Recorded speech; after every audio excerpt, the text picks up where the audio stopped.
They say your enemy teaches you more about yourself than your friends ever will. I never believed that until the night Damien Cross kissed me under the rain and my entire world shattered into a million beautiful, terrifying pieces. This is the story of how I fell in love with the one person I swore I'd never forgive, and how that forbidden kiss became the beginning of everything. The gallery opening was supposed to be my night. After years of struggling as a freelance graphic designer in Chicago, I'd finally landed a contract to design the branding for the Westside Arts Coalition's annual showcase. My work, vibrant, unapologetic illustrations celebrating queer identity, would be displayed alongside established artists. This was my moment to prove I belonged in this world. My best friend Marcus had helped me pick out an outfit that walked the line between professional and authentically me. A vintage blazer from Goodwill over a fitted black shirt, dark jeans, and my proudly worn combat boots. My dark blonde hair was styled just messy enough to look intentional, and I'd even trimmed my stubble into something presentable. "You've got this, Carter," Marcus had said, adjusting my collar. "Show them what queer art really looks like." What I didn't expect was him. Damien Cross stood across the crowded room like a storm cloud in an expensive suit, his dark hair perfectly styled, his jaw sharp enough to cut glass. He was everything I despised about the art world: privileged, connected, and effortlessly successful. At 32, 4 years older than me, he carried himself with the confidence of someone who'd never had to fight for anything. While I'd clawed my way up from a conservative small town in Indiana where being gay meant being invisible, Damien had inherited his father's gallery empire at 25 and acted like the art scene owed him worship. We'd clashed before online in reviews at community meetings. He represented the corporate takeover of queer spaces, turning authentic expression into marketable aesthetics for wealthy collectors. I represented the grassroots resistance, the artists who created from necessity, not luxury. Our mutual disdain was well documented on social media. Just last month, I'd called his latest exhibition soulless commercialization of queer trauma on Twitter. He'd responded by calling my work juvenile anger masquerading as activism. So when he appeared beside me with two champagne flutes, offering one with a smile that didn't reach his steel-gray eyes, every muscle in my body tensed. "Carter Reeves," his voice was smooth, calculated, with just a hint of a British accent from his years studying abroad. "Congratulations on the coalition contract. I'm surprised they chose someone so uncompromising." I took the glass but didn't drink, meeting his gaze with equal coldness. "Uncompromising, you mean authentic."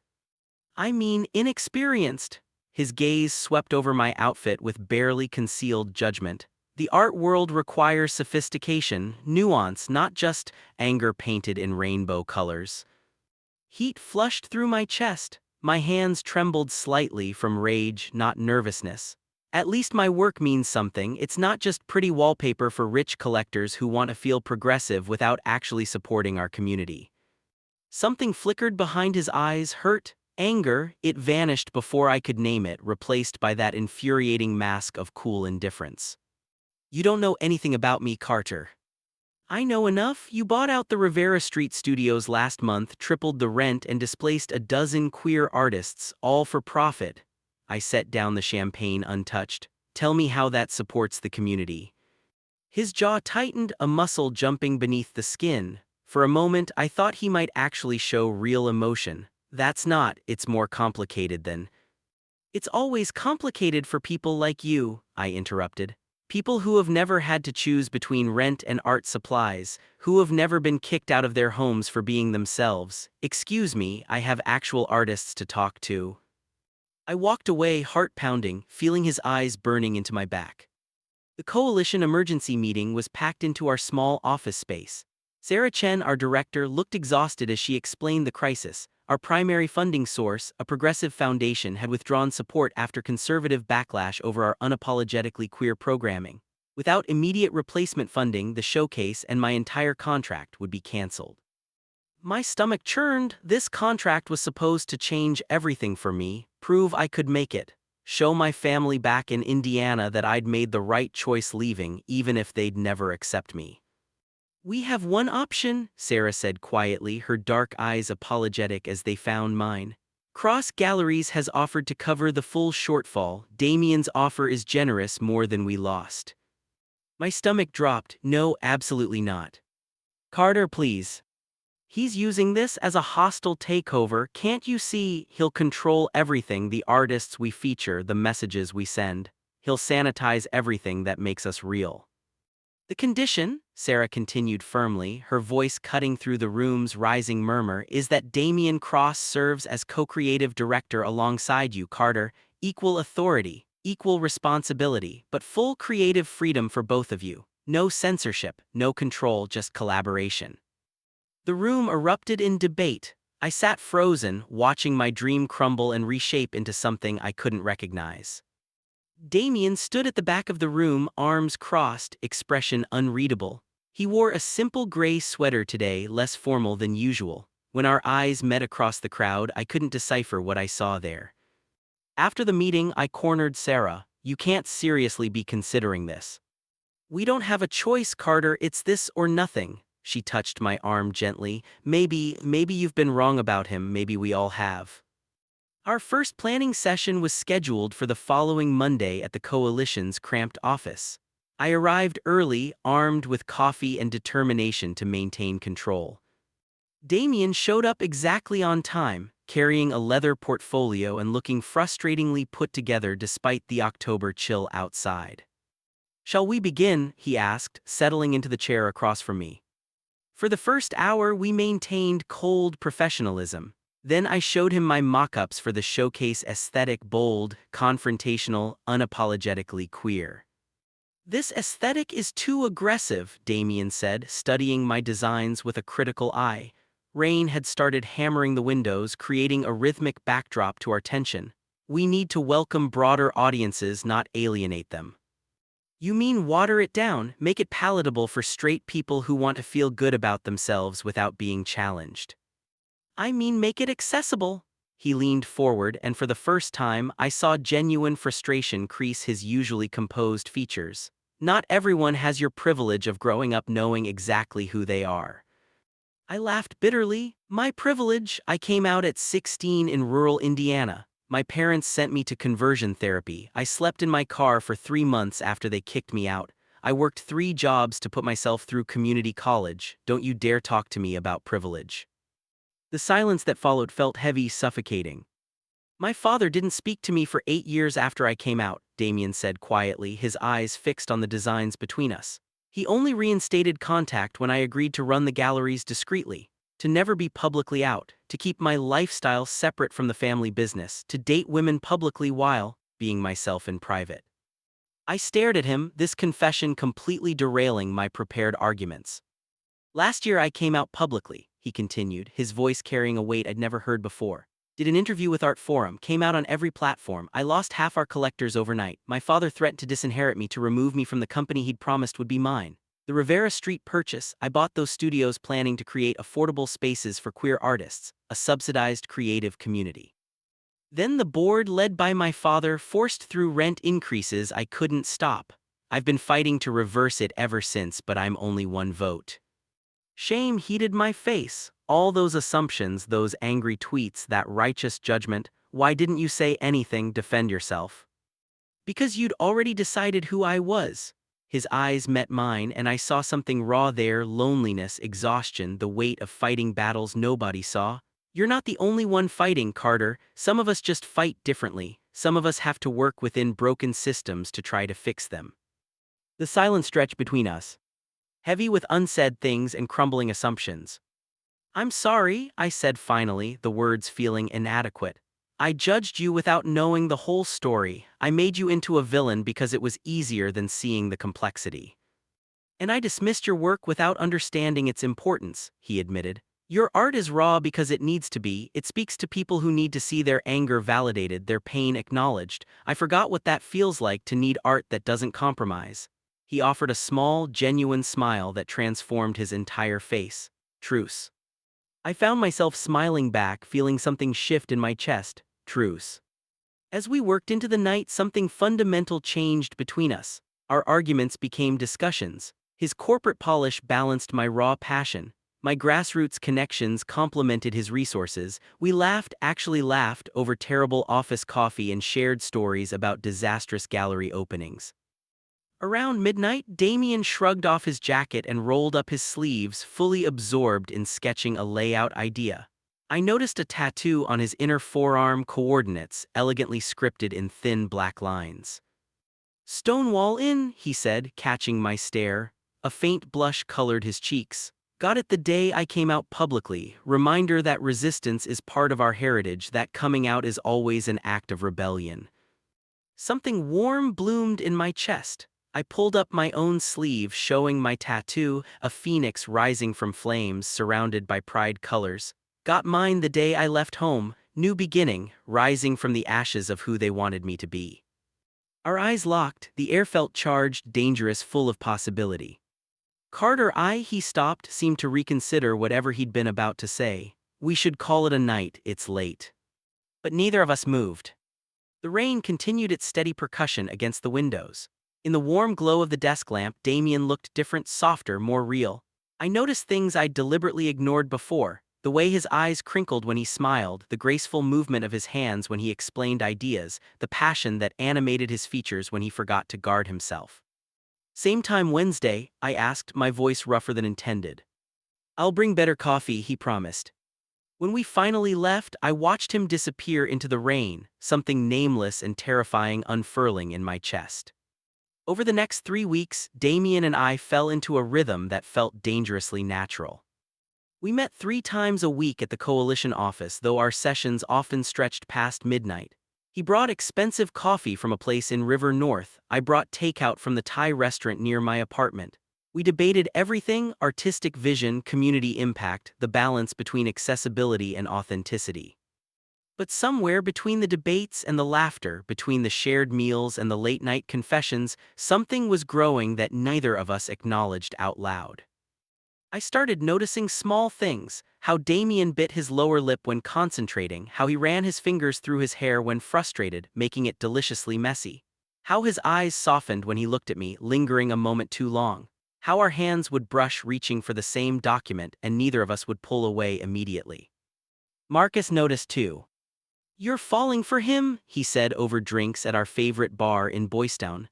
Pride flags decorated every surface and the crowd was a beautiful mix of queer joy. "I am not," I protested too quickly. "Carter, you've mentioned his name 17 times in the last hour. You light up when you talk about his ideas. You check your phone, constantly hopping for his texts." Marcus grinned. "It's actually adorable. You've got it bad."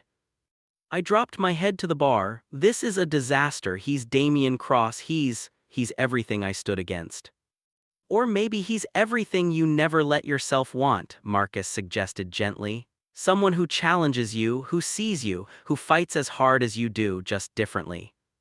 The night of the final preparation meeting, a storm rolled through Chicago with apocalyptic fury. We'd stayed late, perfecting last-minute details for the showcase, which was now only 2 weeks away. The office felt smaller somehow, more intimate with just the two of us. Damien had abandoned his usual formal attire for jeans and a soft navy sweater that made his eyes look even more striking. He sat cross-legged on the floor, surrounded by printed materials, looking younger and more relaxed than I'd ever seen him. "I think we've actually done it," he said, looking up at me with genuine excitement. "This showcase is going to be incredible, Carter. It's everything I hoped for when I first approached Sarah." "Wait, you approached her?" I set down my coffee. "I thought she approached you for funding." He looked uncomfortable. I'd been following your work, your Instagram, your portfolio. After our confrontation at the opening, I couldn't stop thinking about what you'd said about the Rivera Street studios. You were right, I was so focused on fighting my father and the board that I'd lost sight of what mattered. I wanted to do something that actually helped, not just looked good." My heart hammered. "You did this because of me." "You reminded me why I fell in love with art in the first place," he admitted softly. "Before the business, before the politics, when it was just about creating spaces for people to be seen, to be themselves, you reminded me who I wanted to be." The air between us felt electric. When the power suddenly cut out, plunging us into darkness, we both laughed nervously. "Perfect timing," I muttered, using my phone flashlight to navigate. My car's in the shop, I said, checking my phone. The storm had knocked out cellular service too. No rideshares available. I'll drive you, Damien offered immediately, gathering his things. Come on. The rain was biblical. We ran to his car, a sleek black Audi that was somehow exactly what I'd expected, arriving drenched and breathless and laughing despite everything. God, we're soaked, Damien gasped, starting the engine and cranking the heat up. Water dripped from his hair and his sweater clung to his frame in ways that made my mouth go dry. There's a blanket in the back seat, he said, his own eyes tracking droplets of water down my neck. I retrieved it and we huddled together in the front seat, waiting for the windows to defog. This close, I could smell his cologne, cedar and something darker, intoxicating, could feel the heat radiating from his body. Thank you, I said softly, for saving the showcase, for putting up with me these past weeks, for seeing past my anger. Carter, you're not something to put up with. His voice was low, intense, and when I looked up, his face was inches from mine. You're brilliant, passionate, uncompromising in the best way. You make me want to be braver, to fight harder, to stop hiding behind corporate politeness and actually stand for something. My breath caught. Damien. I know this is complicated, he continued, his eyes searching mine in the dim light. I know we started as enemies, I know working together means we should maintain professional boundaries, but somewhere along the way you became the person I most want to talk to fight with, to. He stopped, his eyes dropping to my lips. The moment stretched, elastic and infinite. Rain drummed on the roof, cocooning us in our own private world. Then he was kissing me. His lips were soft, urgent, tasting like rain and coffee and possibility. I kissed him back helplessly, weeks of tension exploding into this perfect, impossible moment. His hand cupped my jaw with devastating gentleness while the other tangled in my wet hair. I'd been kissed before plenty of times, but this felt different. This felt like coming home and jumping off a cliff simultaneously, like every romance novel cliché I'd ever rolled my eyes at suddenly making perfect, terrifying sense. When we finally broke apart, both breathing hard, the windows had completely fogged around us. This changes everything, I whispered against his lips. I know, his thumb traced my cheekbone with aching tenderness. I'm terrified. Me too. But neither of us pulled away. Instead, Damien kissed me again, slower this time, deeper, like he was memorizing the shape of my mouth. I lost myself in the sensation, the softness of his lips, the scratch of his stubble, the little sound he made when I bit his lower lip gently. We should talk about this, he murmured eventually, though he made no move to create distance. Probably, I agreed, kissing along his jaw. Define parameters, set boundaries. Maintain professionalism. His hands were sliding under my jacket, warm against my back through my damp shirt. Absolutely, I pulled back just enough to meet his eyes. So what do we do? Yeah. Honestly, Damien's smile was crooked, vulnerable, nothing like his usual polished confidence. I have no idea, but I know I don't want to pretend this didn't happen. I don't want to go back to being enemies or even just colleagues. I want more. More, I repeated, testing the word. That's terrifyingly vague. I want to take you to dinner. I want to know everything about you, not just the professional stuff. I want to text you stupid things in the middle of the day. I want. He paused, vulnerability etched in every line of his face. I want to see where this goes if you do. My heart felt too big for my chest. I spent months hating you. I know. I said terrible things about you, online to your face. I know that too. And you still want this.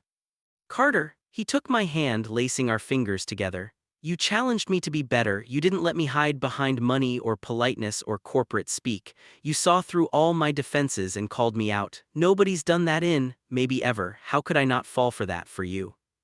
I kissed him again, softer this time, trying to pour everything I couldn't say into the gesture. Okay, I whispered, let's be terrified together. We agreed to keep things quiet until after the showcase, no need to complicate the professional dynamic or give anyone ammunition to question our work. But privately, everything changed. Damien took me to dinner at a small Italian place in Little Italy, where we talked for hours about everything and nothing. He told me about growing up in London, moving to Chicago at 15 when his parents divorced, the loneliness of being closeted in boarding school. I told him about Indiana, about the youth group that tried to pray away my gay about the first time I saw queer art that made me feel less alone. That's what I want the showcase to be, I said, twirling pasta around my fork. That moment of recognition, of being seen. We're going to give them that, Damien promised, his hand finding mine across the table. Together. We started texting constantly, good morning messages, random thoughts, terrible memes. He sent me pictures of interesting art he encountered. I sent him playlists. We fell into an easy rhythm that felt both brand new and somehow inevitable. Our work sessions became charged with new energy. We'd catch each other starring and break into stupid grins. Sometimes, when we were alone, Damien would pull me close for a kiss that made my knees weak. Once, we got so distracted making out on the office couch that we nearly missed an important conference call with a featured artist. "We're ridiculous," I gasped, laughing as Damien frantically tried to straighten his hair. "Absolutely hopeless," he agreed, kissing me once more before answering the video call. But it wasn't just physical. Damien had this way of really listening, of asking questions that made me think deeper about my own motivations and beliefs. He challenged me intellectually while supporting me emotionally. With him, I felt seen in a way I never had before. One night, curled together on my apartment couch after a long planning session, he asked, "When did you know that you were falling for me?" I thought about it, tracing patterns on his chest. "The night you told me about coming out publicly, when I realized you weren't the enemy I'd made you into, that you were just someone trying to do good in an imperfect world. When did you know?" "The first night we worked together," he admitted. "When you smiled, really smiled for the first time, it completely transformed your face. I thought, oh no, I'm in so much trouble." I tilted my head up to kiss him. "Good trouble." "The best trouble," he murmured against my lips. But not everything was perfect. 2 days before the showcase opening, my phone rang with a number I hadn't seen in over a year. My mother. "Carter," her voice was stiff, formal. "Your father and I heard about your exhibition in Chicago." My stomach dropped. "How did you?" "It was mentioned in some art blog. They used your full name, Carter James Reeves." A pause. "We're concerned about the message this sends. The message that queer people exist, that we deserve to be seen. The message that you're choosing to define yourself by, that lifestyle. We'd hoped this phase would pass." I closed my eyes, old wounds reopening. "It's not a phase, Mom, this is who I am, who I've always been. We're praying for you, Carter, that you'll find your way back to the truth." The line went dead. I sat there, phone in hand, feeling 14 again, broken, wrong, unlovable. Damien found me like that an hour later, having let himself in with the key I'd given him. "Hey," he said softly, kneeling in front of me, "talk to me." I told him everything, the call, the old pain, the feeling that no matter what I achieved, I'd never be enough for the people who should love me unconditionally. "You are enough," Damien said fiercely, taking my face in his hands. "You are more than enough. Your art, your passion, your heart, they're extraordinary, and the people who can't see that, that's their loss, not your failure." "But they're my parents." "And they're wrong," he interrupted gently. "I know it hurts, God, I know, but you've built a new family, Carter, Sarah, Marcus, the coalition, the artists who look up to you, me." He pressed his forehead to mine. "You're surrounded by people who love you exactly as you are. Let that be enough." I pulled him close, holding on like he was the only solid thing in a tilting world. "I love you," I whispered into his shoulder, the words escaping before I could stop them. Damien went very still. Then he pulled back to look at me, eyes bright with emotion. "Say that again." "I love you," I repeated, more certain this time. "I know it's fast, I know we're still figuring this out, but—" "I love you too," he said, kissing me softly. "I think I've loved you since that first night in the rain, when you kissed me back and I realized we were both just scared people trying to be brave." We held each other as evening became night, and I felt something settle in my chest. A sense of being exactly where I belonged. The night of the showcase opening arrived with perfect clarity, crisp November air, stars visible despite the city lights, everything feeling charged with possibility.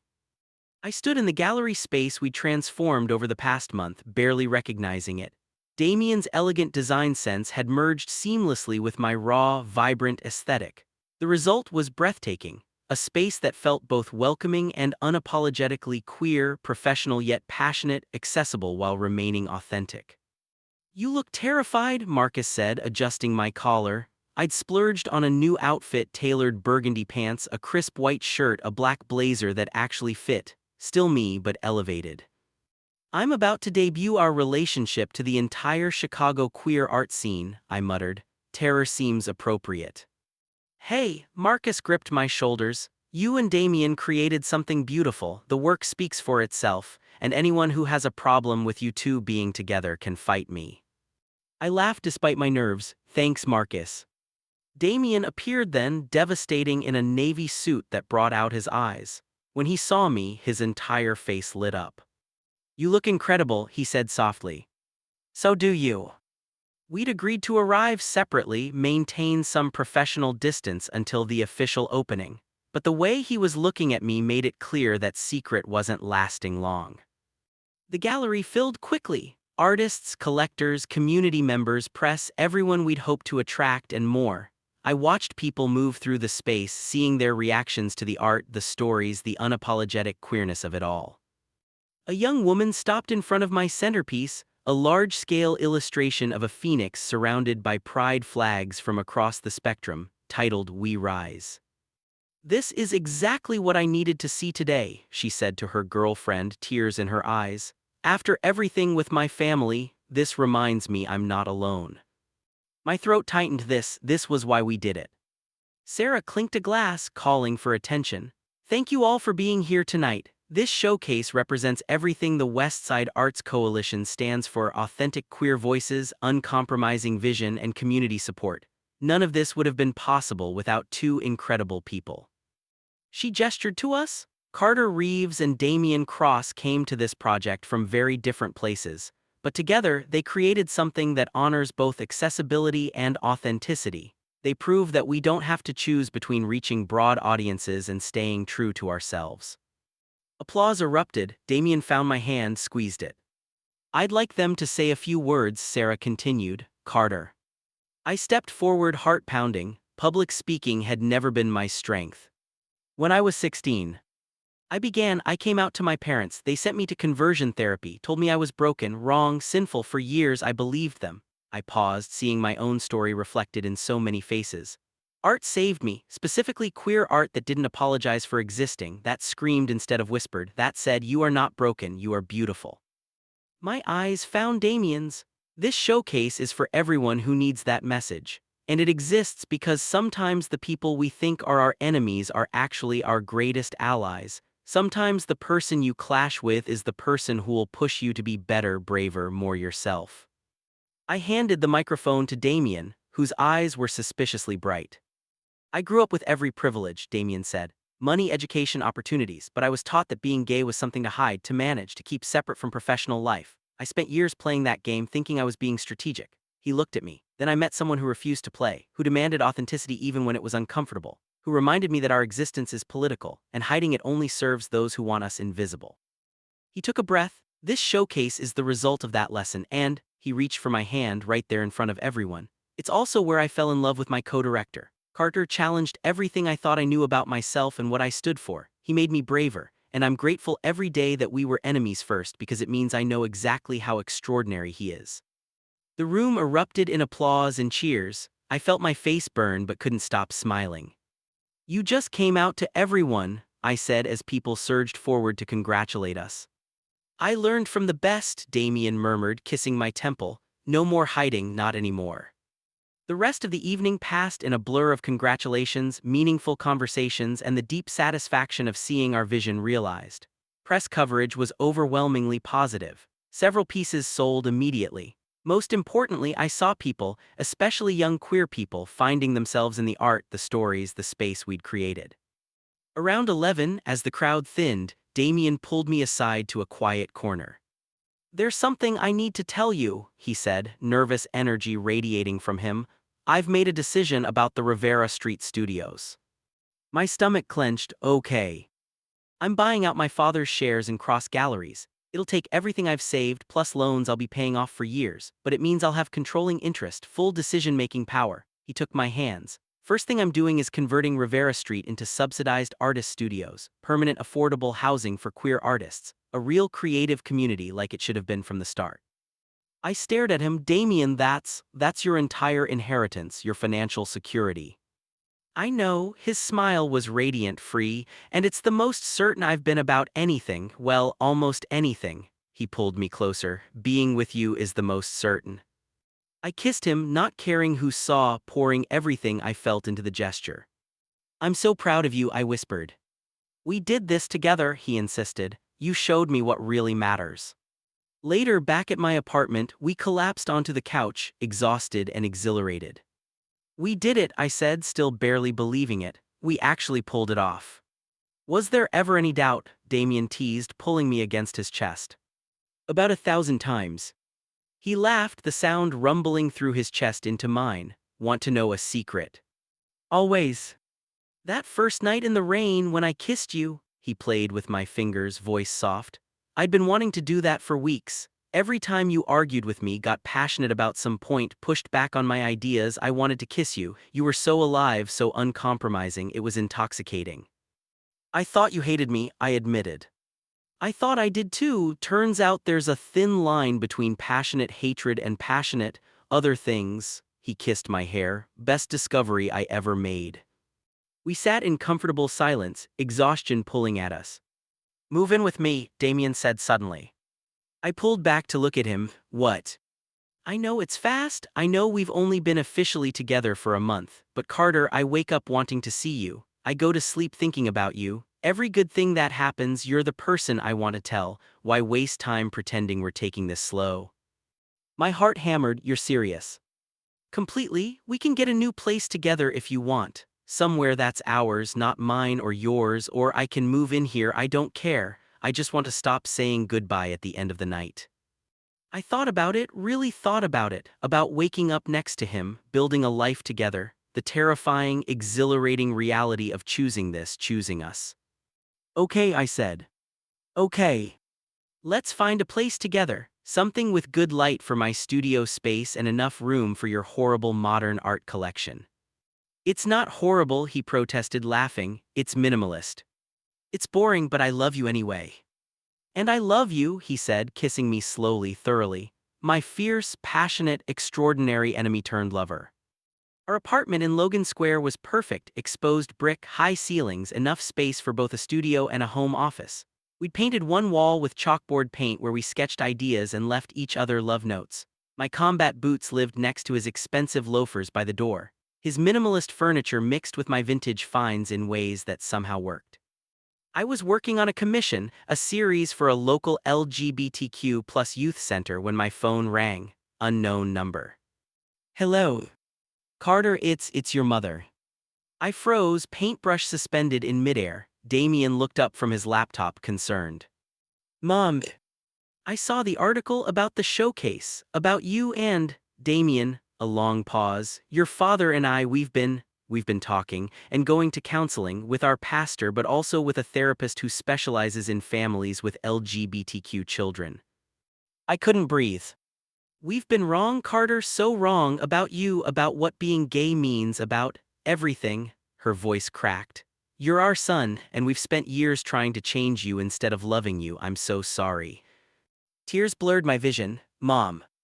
I'm not saying we understand everything or that we're perfect now, but we want to try. We want to know you, really know you. And Damien, if he's important to you, would you be willing to talk, maybe visit sometime?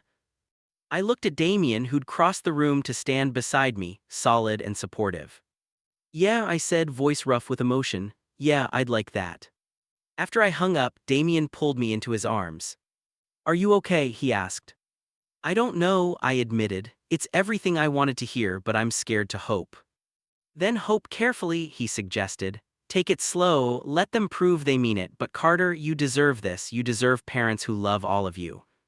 I already have family, I said, holding him tighter. You, Marcus, Sarah, the coalition. You can have both, Damien said gently. Chosen family and the possibility of reconciliation, they're not mutually exclusive. That weekend, we hosted a dinner party, our first in the new apartment. Marcus came, bringing his new boyfriend, Sarah and her wife, A few artists from the coalition, Damien's former college roommate who'd flown in from New York. I looked around our table at these people who'd become my family and felt overwhelmingly grateful. Speech, Marcus called out, grinning. Absolutely not, I protested. Come on, Carter, Damien encouraged, squeezing my hand under the table. You're good at these now. I stood, rolling my eyes but smiling. Fine, I just want to say thank you. A year ago I was convinced I had to fight alone, that accepting help was weakness, that anyone who didn't do things exactly my way was the enemy. I looked at Damien. I'm so glad I was wrong. You taught me that there are different ways to fight for what matters. That sometimes the people who challenge us the most are the people we need most. That love, romantic, platonic, familial, can exist in unexpected places if we're brave enough to be open to it.